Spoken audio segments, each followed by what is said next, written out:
2021년 1월 10일 주연절 후 제 첫 번째 주일, 주님의 수세 주일 오신 여러분들을 진심으로 환영합니다. 우리 찬양을 드리면서 하나님 앞에 나가겠습니다.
일어나라, 빛을 발하라. 이는 내 빛이 이르렀고 여호와의 영광이 내 위에 임하였음이니라. 보라, 어둠이 땅을 덮을 것이며 캄캄함이 만민을 가리우려니와 오직 여호와께서 내 위에 임하실 것이며 그의 영광이 내 위에 나타나리니 나라들은 내 빛으로 왕들은 내 광명으로 나아오리라.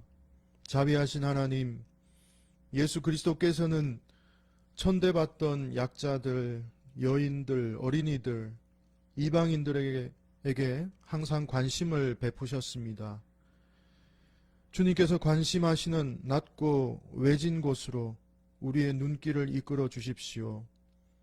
우리가 이들의 아픔과 신임을 제대로 보고 듣게 해 주십시오.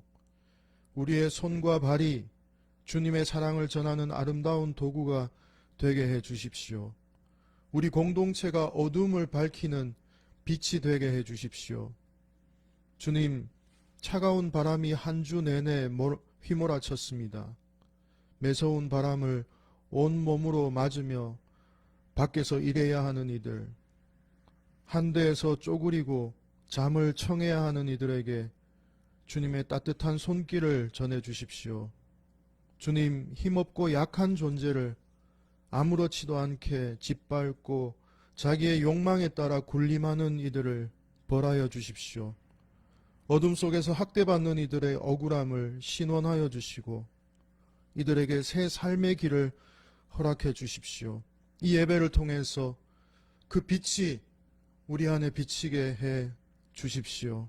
예수님의 이름으로 기도드립니다. 아멘. 우리 찬송가 9장을 하나님 앞에 드리겠습니다. 찬송가 9장을 드리겠습니다.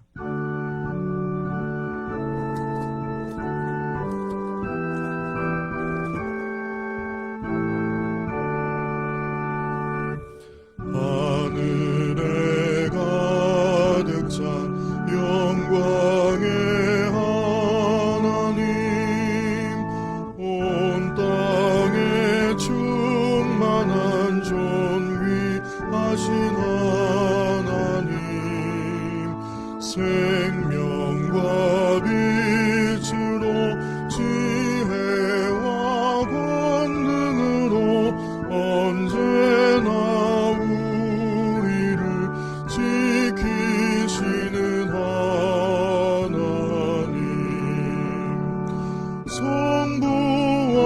성자와 성령 삼위의 하나님 우리의 예배를 받아주시옵소서. 사랑이 넘치는 자비하신 하나님 은혜가 풍성한 구원의 하나님 참회의 심령에 평안을 주시옵고 죄악과 허물을 용서하여 주소서. 찬송과 영광과 생명 구원의 하나님 우리 예배를 받아주시옵소서. 연약한 심령을 굳게 세워주시고 우둔한 마음을 지혜롭게 하시고 주의 뜻 받들어 참되게 살아가며 주 말씀 따라서 용감하게 하소서. 권능과 지혜와 사랑 은혜의 하나님 우리 예배를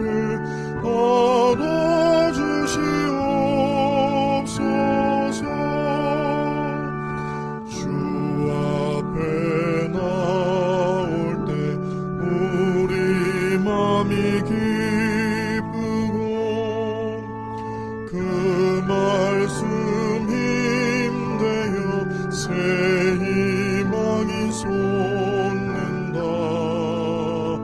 고난도 슬픔도 이기게 하시옵고 영원에 잇대어 살아가게 하소서. 우리의 사랑과 기쁨 생명의 하나님 우리 예배를 받아주시옵소서.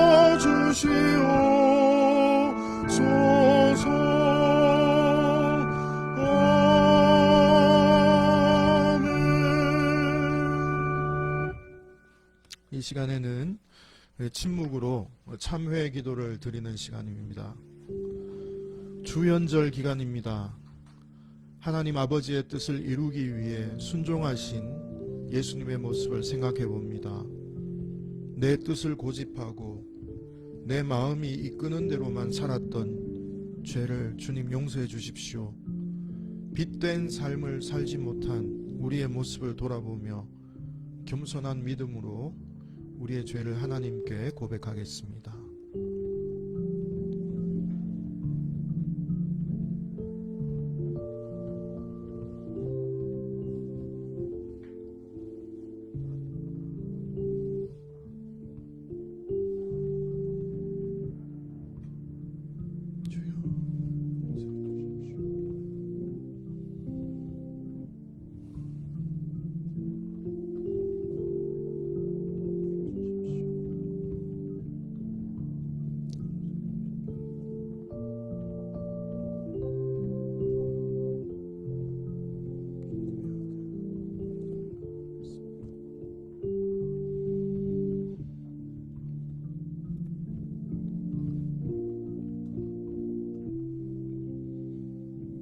이러므로 내가 내게 말하노니 그의 많은 죄가 사하여졌도다.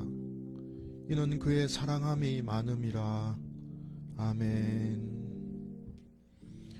성시교독 121번을 함께 교독하겠습니다. 교독문 121번을 함께 교독하겠습니다. 주연절 첫 번째 주일 교독문입니다. 여호와여, 주의 인자하심이 하늘에 있고 주의 의는 하나님의 산들과 같고 주의 심판은 큰 바다와 같으니이다. 하나님이여, 주의 인자하심이 어찌 그리 보배로우신지요. 그들이 주의 집에 있는 살찐 것으로 풍족할 것이라. 진실로 생명의 원천이 주께 있사오니 주를 아는 자들에게 주의 인자하심을 계속 베푸시며 마음이 정직한 자에게 주의 공의를 베푸소서. 아멘. 우리 찬송가 187장을 올려드리겠습니다. 187장을 하나님께 드리겠습니다.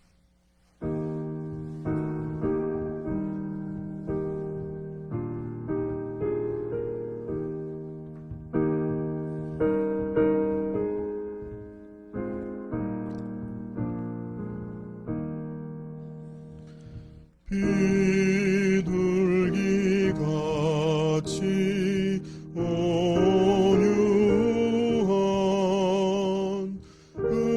은혜의 성령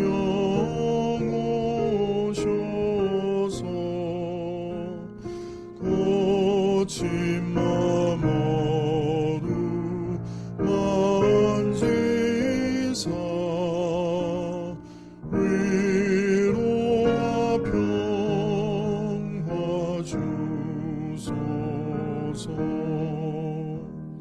진리의 빛을 비추사 의의 길 바로 걸으며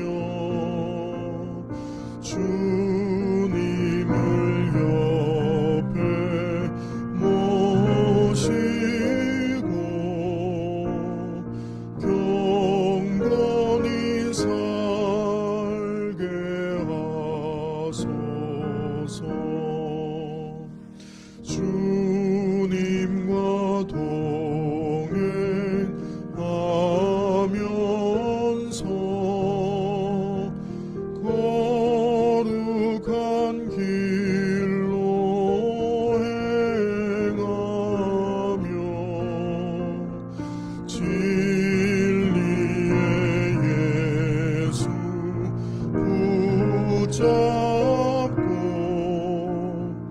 길 잃지 않게 하소서. 연약한 나를 도우사 하나님 나라 이르러 주님의 품에 안기는 영원한 안식 주소서. 아멘.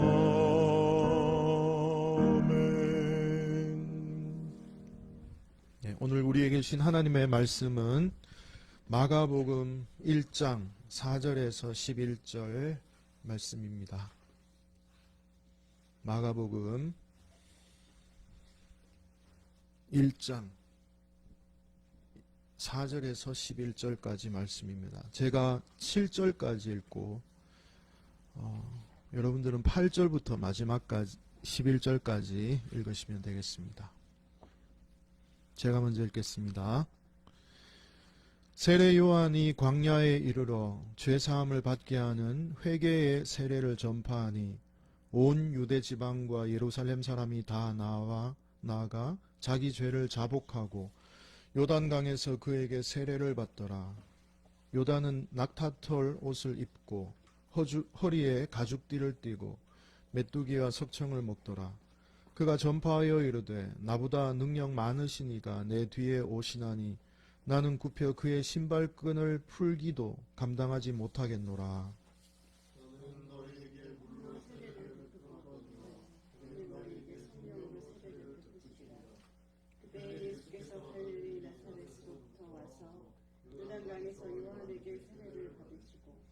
곧 물에 올라오실 때 하늘과 성령이 비둘기같이 자기에게 내려오심을 보시더니 하늘로부터 소리가 나기를 너는 내 사랑하는 아들이라 내가 너를 기뻐하노라 하시니라. 아멘. 이는 하나님의 말씀입니다. 하나님 감사합니다. 네, 한 주일 동안 잘 지내셨습니까?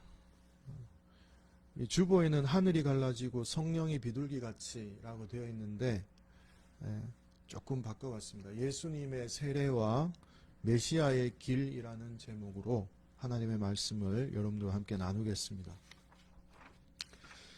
지난주 1월 2일 SBS의 그것이 알고 싶다를 통해서 알려진 16개월 입양아 학대 사망 사건은 온 국민을 충격에 몰아넣었습니다.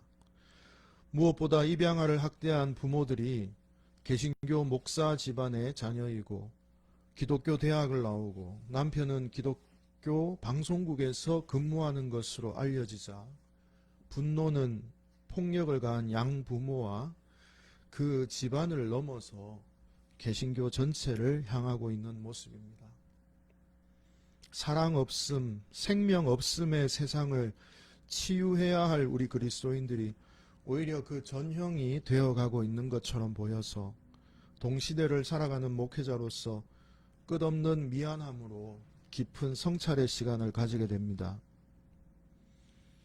이제는 우리 그리스도인들이 말보다는 몸의 영성으로 무건의 실천으로 우리 사회 안에서 성육신적 삶으로 생각보다 아주 오랜 시간을 살아내어야만 할 과제를 안게 되었습니다. 오늘 성경 본문은 오늘날만큼이나 아니 그 이상으로 종교적으로 역사적으로 암울했던 그 역사 속에 메시아로 등장하고 있는 한 청년, 한 사람, 예수의 모습을 보게 됩니다. 이 예수의 현현, 예수의 공적으로 출현하는 모습을 보면서 오늘날 우리가 이 어둡고 암울한 현실 속에서 어떻게 살아가야 할지 그 길을 발견하게 되는 시간이 되기를 간절히 바랍니다. 매년 1월 6일이 양력으로 1월 6일이 주현절입니다. 주현절이란 예수께서 메시아로 나타나신 날, 현현하신 날, 공적인 사역을 시작하신 날을 뜻합니다. 한 사람의 청년으로 성장해서 살아가다가 메시아로서 공적으로 드러나신 날, 바로 그 날을 기념하는 날이 주현절입니다. 복음서에 따르면 예수님께서 세례자 요한에게 세례를 받는 사건에서부터 그 첫 이야기가 시작되고 있습니다. 보통 이제 주현절이 평일에 위치해 있기 때문에 주현절 첫 번째 주일을 우리 교단은 주님의 수세주일이라는 전통으로 지키고 있습니다. 예수님께서 세례자 요한에게 세례 받으신 사건, 그 사건의 의미를 되새기는 날이라고 할 수가 있습니다. 오늘 우리가 읽은 이 말씀은 갈릴리 나사렛 무명의 시골 청년이었던 예수가 어떻게 이스라엘의 메시아로 또 구원자로 살아가게 되는지 그 시작점, 그 출발점을 보여주는 그런 말씀이라고 할 수가 있습니다. 9절과 11절 오늘 말씀에 9절과 11절을 다 같이 읽어보겠습니다. 가장 중요한 구절이라서 같이 읽겠습니다. 자, 시작. 그때 예수께서 갈릴리 나사렛으로부터 와서 요단강에서 요한에게 세례를 받으시고 곧 물에서 올라오실새 하늘이 갈라짐과 성령이 비둘기같이 자기에게 내려오심을 보시더니 하늘로부터 소리가 나기를 너는 내 사랑하는 아들이라 내가 너를 기뻐하노라 하시니라. 그때에 이렇게 시작하고 있습니다. 그때는 언제냐 하면 세례자 요한이 광야에 나타나서 죄사함을 받게 하는 회개의 세례를 막 전파하고 퍼져나가고 있을 때였습니다. 당시 유대교에서 세례를 누구에게 주느냐 하면 사실은 이방인들이 유대교로 개종했을 때 행하는 의식이 세례식이었습니다. 그래서 세례자 요한이 유대인들에게 세례를 베푸는 그 모습은 좀 특이한 일이었습니다. 아마도 세례자 요한은 유대인들에게 예언자적으로 하나님을 바르게 믿고 섬기라는 뜻을 담아서 회개의 세례를 베풀었던 것으로 보여집니다. 그리고 이 과정에서 자신보다 능력이 많으신 분, 곧 하나님의 구원자가 이제 나타날 것인데 그 분이 나타날 것을 준비하도록 하는 그런 세례를 베풀었던 것 같습니다. 이렇게 세례자 요한이 회개의 세례를 베풀고 있을 때 소문을 듣고 한 청년이 갈릴리 나사렛이라고 하는 아주 시골에서부터 요단강으로 나옵니다. 세례를 베풀던 그 장소로 오게 됩니다. 그리고 요한에게 세례를 받게 되는데 바로 그가 예수였습니다. 그런데 이처럼 예수께서 세례자 요한에게 세례를 받고 이제 물 위로 올라올 때 놀라운 일이 벌어지게 됩니다. 다른 복음서들, 그러니까 마태복음과 누가복음에서는 지금 그 일어나고 있는 기적과 같은 일이 모든 사람들이 함께 경험한 것처럼 묘사되어 있는데 오늘 읽은 이 마가복음은 예수의 개인적 체험으로 기록되어 있습니다. 이 놀라운 일은 오직 물 위로 올라온 예수님만이 경험했던 지극히 개인적 체험으로 묘사하고 있습니다. 이 부분도 굉장히 중요하다고 할 수 있습니다. 다른 마태복음과 누가복음은 마치 모든 사람들이 다 같이 보고 있는 것처럼 경험하고 있는 것처럼 묘사하고 있지만 마가복음은 최초의 복음서거든요. 최초의 복음서에는 개인적 체험으로 묘사하고 있다는 것 굉장히 중요한 면이고요. 예수가 체험한 놀라운 일은 무엇입니까? 첫 번째 체험은 하늘이 갈라지고 찢어지고 그 사이로 성령이 비둘기같이 자기에게 임재하는 바로 그 경험이었습니다. 우리 기독교 안에, 그리스도교 안에 많은 전통들이 있는데 동방정교회의 전통에 따르면 하늘이 갈라지는 것을 굉장히 중요하게 해석을 합니다. 하늘이 찢어지고 갈라졌다라고 하는 것은 하나님께서 숨겨진 예수를 공적으로 드러내시고 인정하셨다는 것을 상징적으로 보여주는 모습이다라고 그렇게 동방정교에서는 말을 하고 있습니다.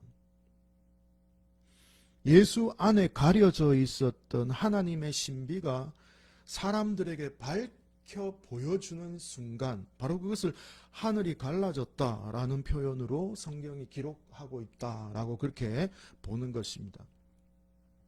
신학자였던 칼 바르트는 이 장면을 복음의 핵심적인 장면이다라고 말을 했습니다.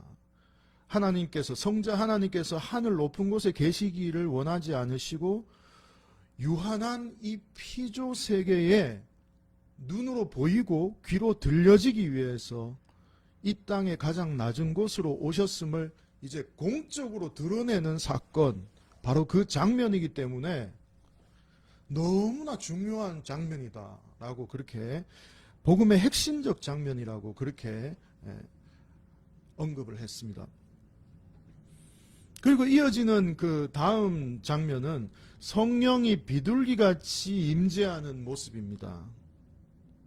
예수라고 하는 이 청년이, 이 사람이 하나님의 영에 휩싸이게 되었고 그 영의 임재로 인해서 하나님의 뜻을 깨닫게 되는 모습, 그것을 성령이 비둘기같이 그에게 임했다라고 하는 것으로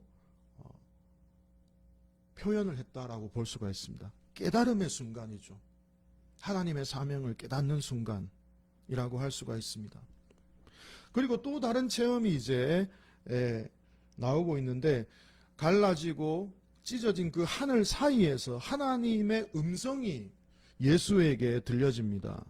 너는 내 사랑하는 아들이다. 내가 너를 기뻐한다. 라고 하는 음성이 예수에게 들려졌다는 것입니다. 어떻게 보면 바로 이때 예수는 하나님으로부터 자신이 사랑받는 아들이며 하나님이 자신을 기뻐하는 자라는 것을 깨닫게 되었고 또 그것을 인정받게 되었다라고 할 수가 있습니다. 더 나아가서 아마 예수라는 이 사람이, 이 청년이 메시아로서의 자의식, 그러니까 그전에는 어떤 자연인으로서의 예수였다면 이제 이 사건을 통해서 자신이 내가 메시아적인 소명을 가진 자다라고 하는 메시아적 스스로 자의식을 가지게 되었다라고 볼 수 있습니다. 아마 이때 예수 스스로 확고하게 스스로 메시아적 사명을 깨닫게 되는 것입니다. 여러분, 마태복음이나 누가복음은 예수가 태어나기 전부터 어떤 예언된 하나님의 아들이고 그 태어나는 과정도 막 큰 별이 등장하고 하늘에는 천사들이 합창하고 동방박사들이 멀리서 와서 예배를 드리고 아주 신비하고 특별한 출생으로 소개하고 있죠. 또 그 이후에 기록된 요한복음에는 더 나아갑니다. 예수를 더 나아가서 예수는 태초부터 하나님과 함께 계신 분으로 소개하면서 원래 인간과 전혀 다른 원래 영원하고 선재하는 분이셨다라고 그렇게 또 소개를 하고 있습니다. 그러나 가장 먼저 쓰여진 복음서인 마가복음에는 이 모든 것을 다 생략하고 있습니다. 그냥 평범한 한 인간이 세례를 받았는데 그때 하나님으로부터 너는 내 아들이야 라고 인정받는 모습으로 묘사되고 있다는 것입니다. 굉장히 다르죠. 네. 그렇게 신비롭고 아주 절대적인 존재로 묘사하지 않고 마가복음은 한 인간이 하나님의 인정을 받아서 메시아로서 삶을 살아가게 된다라고 하는 모습으로 묘사되어 있다고 할 수가 있습니다. 그래서 마가복음의 저자의 입장에서 볼 때 예수의 세례 사건은 예수의 소명 사건이 되는 것입니다. 하나님 편에서 본다면 하나님이 예수를 부르셨고 예수 편에서 본다면 예수가 하나님을 만난 사건이라고 할 수가 있습니다. 예수가 세례를 받고 물 위로 올라오자 하나님은 예수를 부릅니다. 내 사랑하는 아들아. 이 부름 속에서 앞으로 예수가 살아갈 삶의 방향이 드러나게 되는 것입니다. 그것은 하나님의 아들로서의 삶이었습니다. 예수를 아들로 부르는 이 장면, 마가복음에는 하나님의 아들이라는 말이 자주 나옵니다. 마가복음에는 아들이라고 부르는, 하나님의 아들이라고 부르는 이 장면은, 최초의 장면은 마가복음이 앞으로 예수가 어떤 삶을 살아가게 될지 암시적으로 보여주는 그런 안내 역할을 하는 단어, 키포인트라고 할 수가 있습니다. 우리가 잘 아는 변화산 사건에서도 그때도 똑같은 음성이 들려옵니다. 너는 내 사랑하는 아들이다. 내가 너를 기뻐하노라. 라고 하는 똑같은 말이 변화산에서 들려왔고요. 하나님의 아들이라고 하는 이 호칭은 너무나 위험한 호칭이어서 예수님의 정체성을 알아보았던 귀신들이 그것을 누설하지 못하도록 예수님께서 금지를 시킵니다. 그런 장면도 나오고요. 마가복음 3장과 5절에 보면 나옵니다. 재판정에서 예수가 신성모독이라고 하는 치명적인 판결을 받을 때에도 하나님의 아들이라고 하는 칭호를 예수 스스로 인정했기 때문에 십자가를 지게 되게 됩니다. 아들이라고 하는 칭호는 십자가 옆에서 죽어가시는 그 예수를 보았던 백부장의 인간적인 고백 속에도 저 사람은 하나님의 아들이라고 하는 고백이 메아리 치고 있다는 것을 마가복음 15장에서 발견할 수가 있습니다. 예수님께서 십자가에서 운명하시는 순간에도 예수님께서 세례받을 때와 똑같이 하늘이 열리면서 장막이 찢어졌다라고 하는 내용이 적혀져 있습니다. 그리고 예수님은 숨을 거두게 되십니다. 여러분, 골고다에서의 예수님의 죽음으로 요단강에서 받았던 세례를 통해서 들었던 그 음성, 바로 너는 내 아들이라는 그 하나님의 선포를 확인하게 되는 사건이 바로 십자가의 사건이었습니다. 예수님은 죽음과 고난을 통해서 하나님의 아들이심을 세례받을 때 하나님께서 자기를 향해서 하나님의 아들이라고 말씀하셨던 그것을 확인시켜 주셨던 것입니다. 그래서 이제 우리는 알게 됩니다. 요단강에서 하나님께서 예수를 하나님의 아들로 높이는 순간 예수는 십자가의 길로 들어서게 된 것입니다. 아들이라는 명칭은 십자가와 분리해서 생각할 수 없는 운명과 같은 것이었습니다. 여러분, 우리는 마가복음의 전체를 통해서 예수님의 십자가 고난과 죽음이 예수께서 세례를 받으실 때 선언되었던 하나님의 아들됨 속에 포함되어 있었다는 사실을 분명히 기억해야 할 것입니다. 이것은 예수님 세례 장면 자체에 이미 담겨져 있습니다. 예수님은 하나님께서 기뻐하시는 메시아로서 세례 받으실 필요가 없는 분이셨어요. 그러나 세례자 요한에게 예수님은 오히려 세례를 받습니다. 그게 뭡니까? 예수님은 친히 참회가 필요한 죄인들의 자리에 자발적으로 자신이 가고 있는 것입니다. 자신이 스스로 죄인의 자리에 자발적으로 서셨어요. 스스로 죄인의 짐을 짊어지시는 이 궤적, 이 삶의 궤적은 세례로부터 시작되어서 예수님께서 십자가를 지실 때까지 계속 반복되어지는 모습이에요. 계속 죄인들과 함께하고 낮아지는 곳에 함께하는 이 삶의 궤적은 지속적으로 반복되고 있다는 것을 알 수가 있습니다.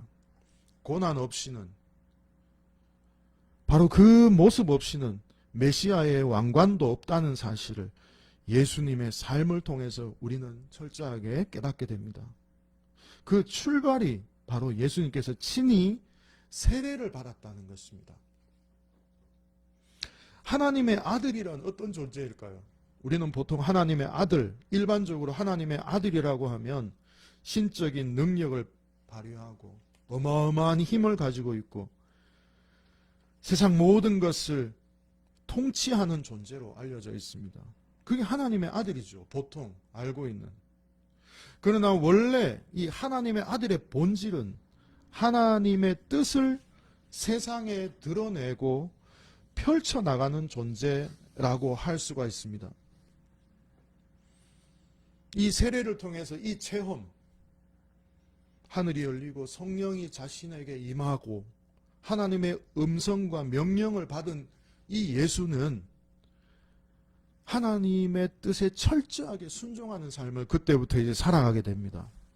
하나님의 뜻이 땅 위에 이루어지도록 매일 기도하면서 불의와 미움과 위선이 판을 치는 세상 한가운데에서 의와 평화와 사랑의 성령으로 피어나는 이 생명의 풍성함을 말씀하면서 그렇게 살고 확장시켜 나가셨습니다.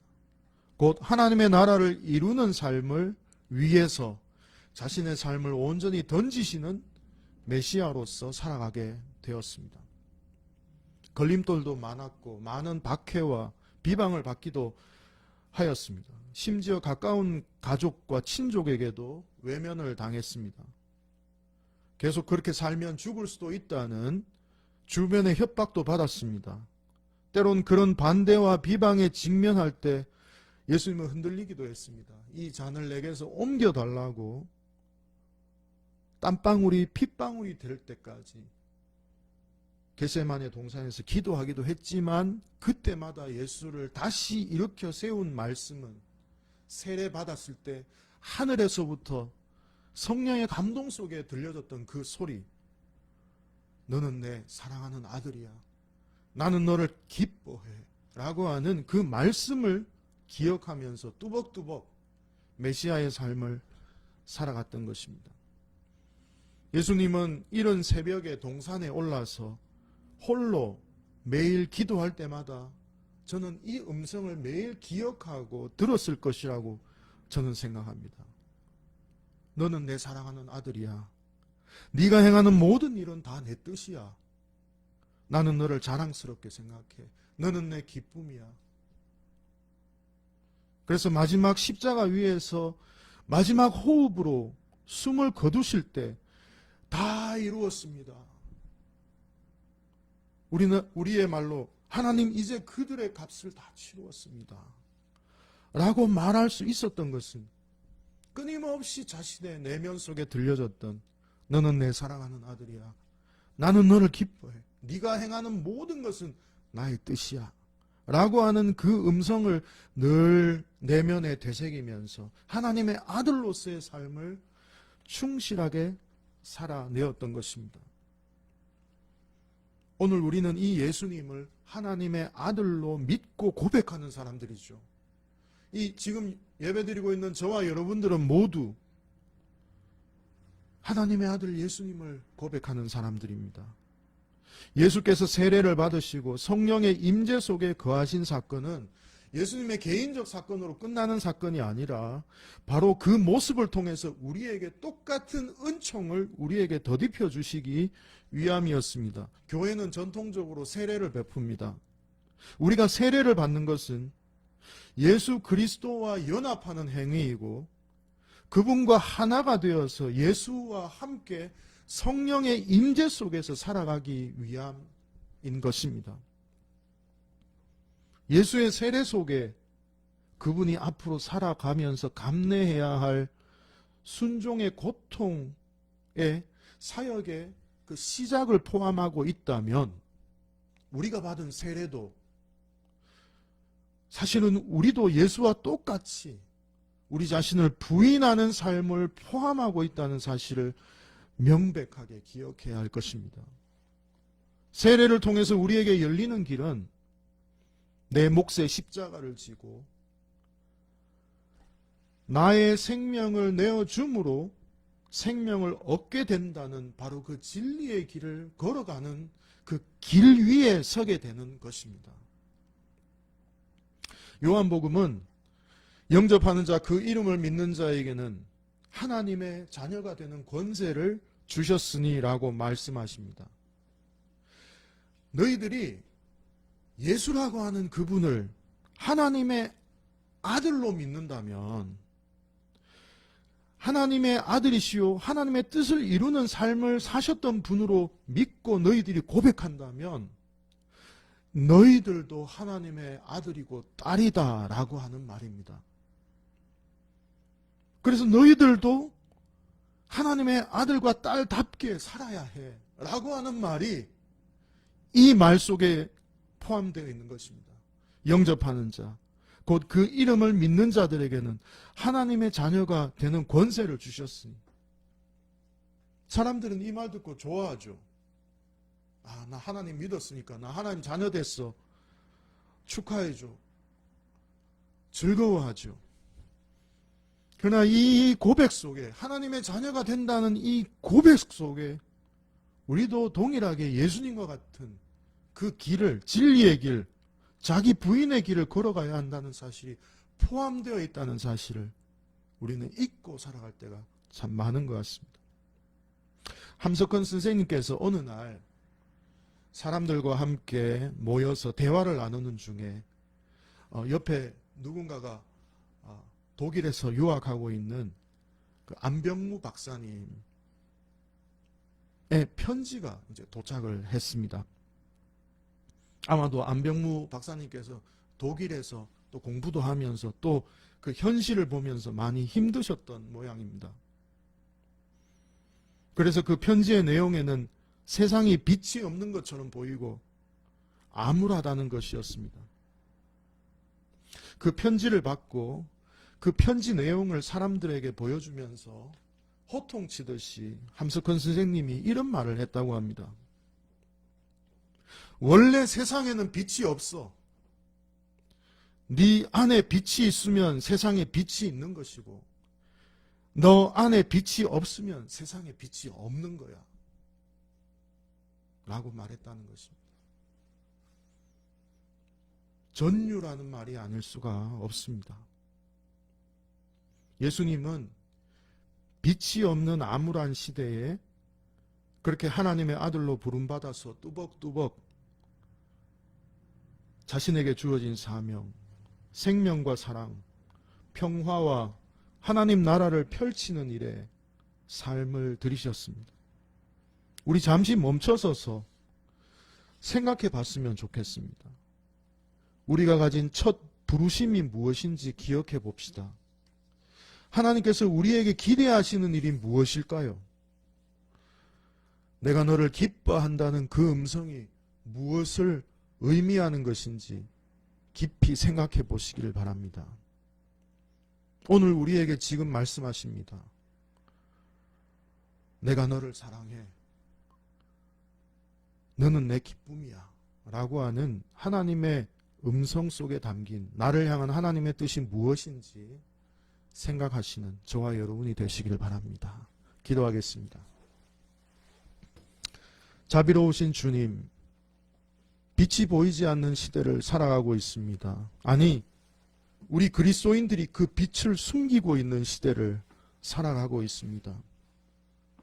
그러나 생각해 보니 우리가 빛입니다. 우리가 소금입니다. 우리도 우리 안에 도사리고 있는 온갖 욕망과 더러운 것을 비워내고 오직 하나님으로, 하나님의 영으로, 하나님의 빛으로 더욱 채워지기를 간구합니다. 그래서 하나님의 아들 예수처럼 어두운 세상에 빛을 비추는 그 복된 사명을 잘 감당할 수 있도록 도와주십시오. 예수님의 이름으로 기도드립니다. 아멘. 네, 주보에 있는 그 찬송인데요. 잘 안 부르는 찬송인데 이 찬송도 좀 오래된 사실 찬송입니다. 가사를 잘 묵상하시면서 우리 같이 찬양을 불렀으면 좋겠습니다.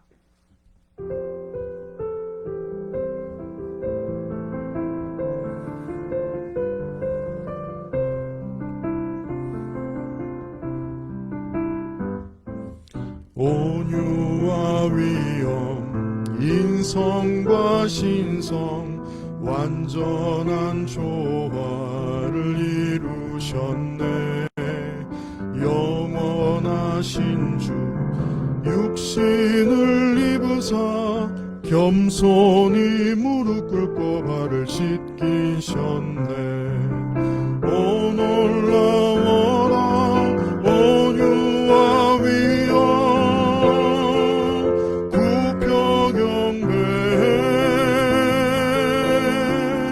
너의 하나님, 너의 하나님.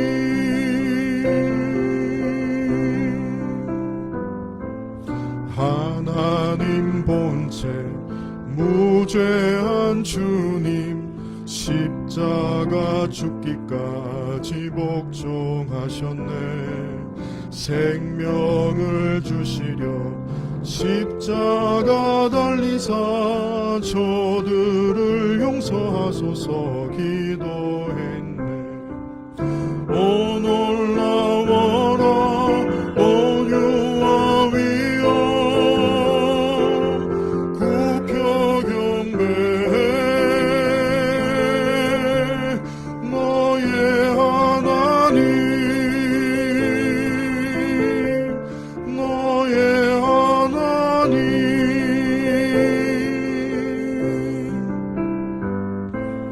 무궁한 지혜 전능의 하나님 불멸의 사랑 나타내셨네. 무한하신 주 우리를 들으사 높으신 보좌로 이끄시네. 오 놀라워라 온유와 위엄 굽혀 경배해 너의 하나님 너의 하나님.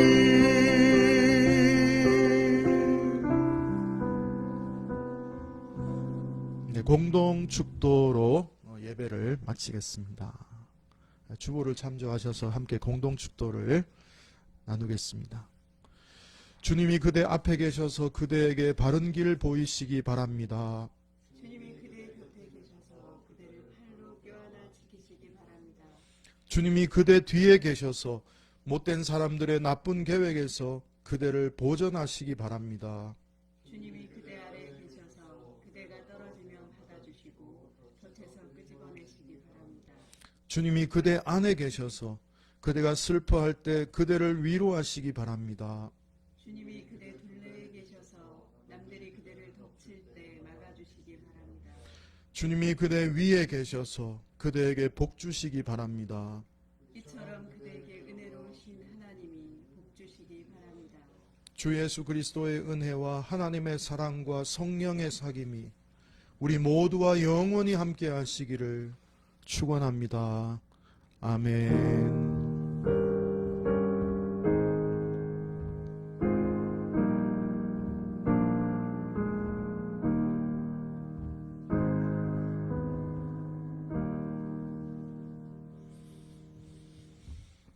네,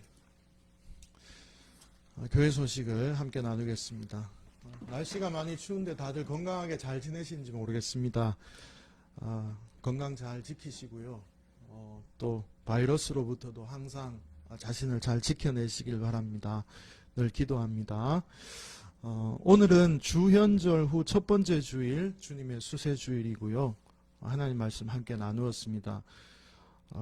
계속 비대면 예배가 진행되고 있습니다. 아마 다음 주까지는 공식적으로 비대면 예배를 드리고요. 또 상황을 봐가면서 여러분들에게 공지하도록 하겠습니다. 기부금 영수증이 필요하신 교우님들께서는 일주일 전에 저에게 신청해 주시면 제가 만들어 놓겠습니다. 수령해 가시면 되겠습니다. 필요하신 분들은 연락을 주시기를 바랍니다.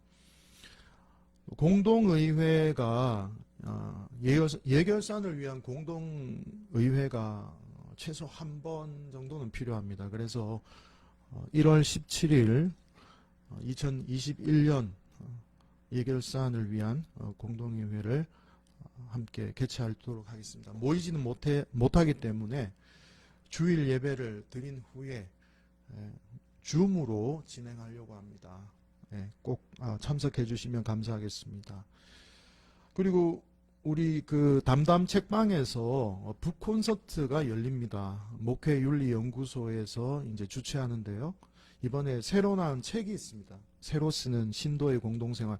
원래 이 신도의 공동생활이 본회퍼의 책이지 않습니까? 이 본회퍼가 썼던 이 신도의 공동생활을 이 김승호 교수님이 오늘날에 또 현대 정신에 맞추어서 이렇게 해석하시고 설명해 놓은 그런 책입니다. 아주 좋은 책이라고 생각이 듭니다.